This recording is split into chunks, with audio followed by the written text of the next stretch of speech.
Yesterday, before votes were tallied, I shot a video that some of you may have seen in which I said to the American people, regardless of which side you were on in the election, regardless of whether your candidate won or lost, the sun would come up in the morning. And that is one bit of prognosticating that actually came true. The sun is up. And I know everybody had a long night. I did as well.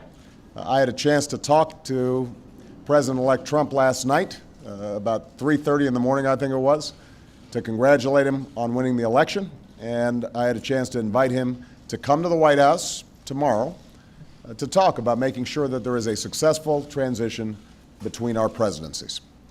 Now, it is no secret that the President-elect and I have some pretty significant differences. But remember, 8 years ago, President Bush and I had some pretty significant differences.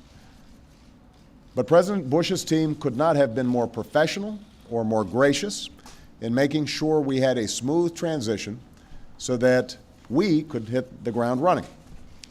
And one thing you realize quickly in this job is that the presidency and the vice presidency is bigger than any of us. So I have instructed my team to follow the example that President Bush's team set 8 years ago and work as hard as we can to make sure that this is a successful transition for the President-elect. Because we are now all rooting for his success in uniting and leading the country.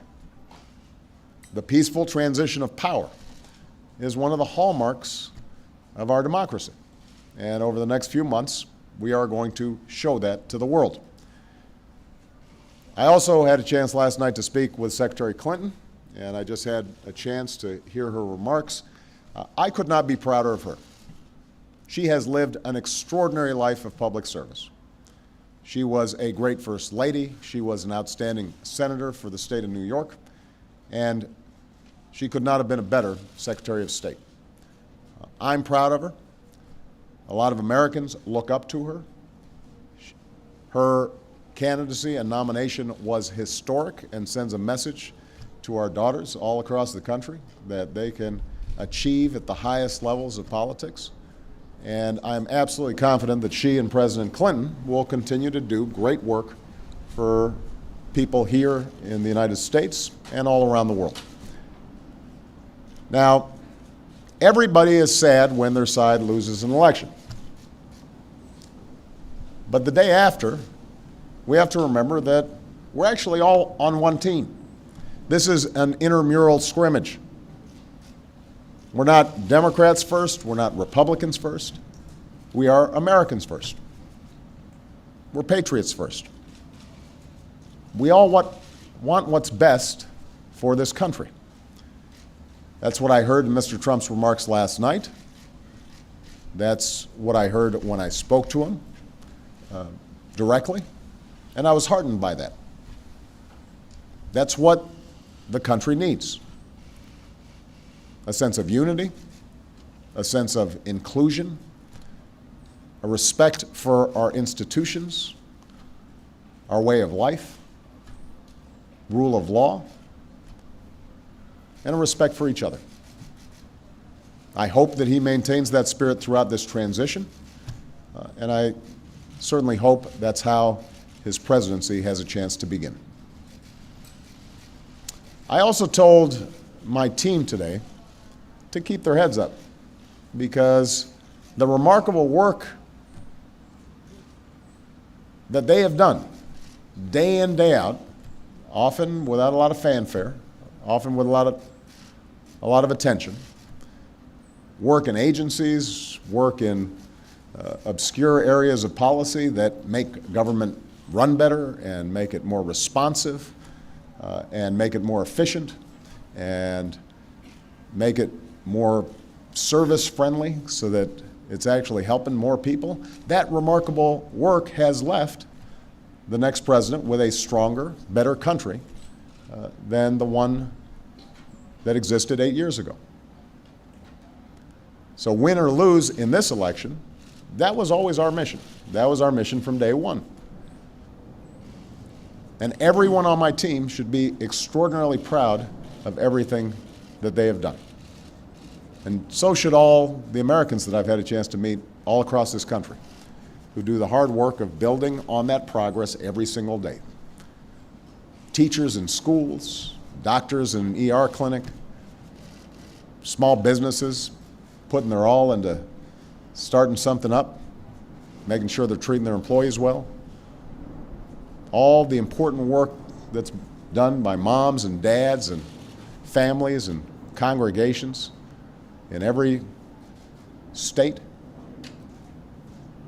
The work of perfecting this union. So this was a long and hard-fought campaign. A lot of our fellow Americans are exultant today. A lot of Americans are less so. But that's the nature of campaigns. That's the nature of democracy. It is hard and sometimes contentious and noisy. It's not always inspiring.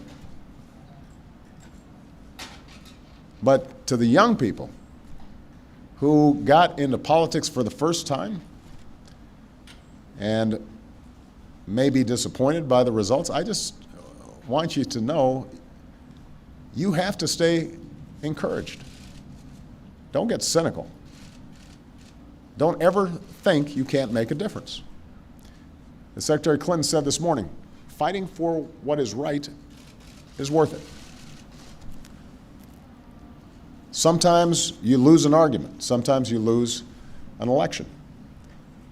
You know, the path that this country has taken has never been a straight line. We zig and zag, and sometimes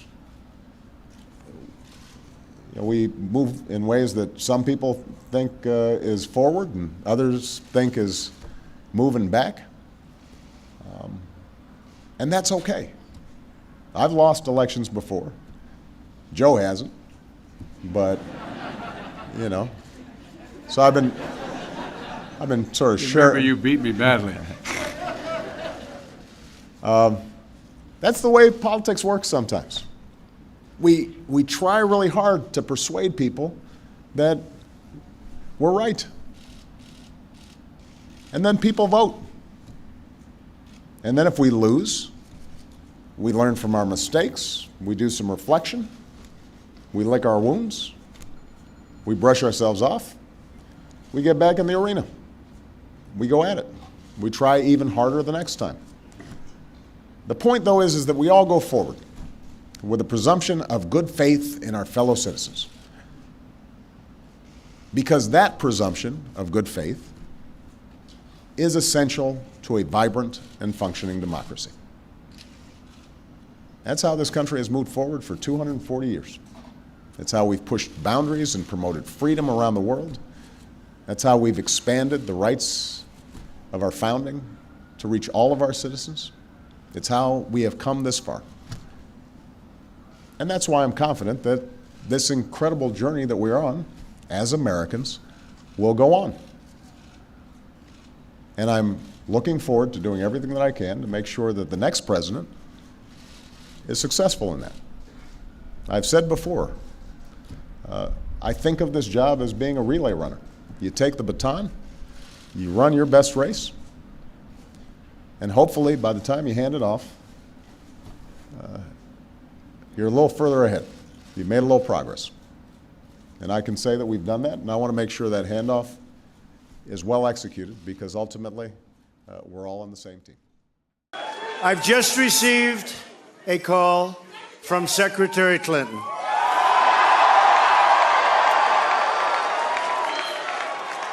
She congratulated us, it's about us, on our victory.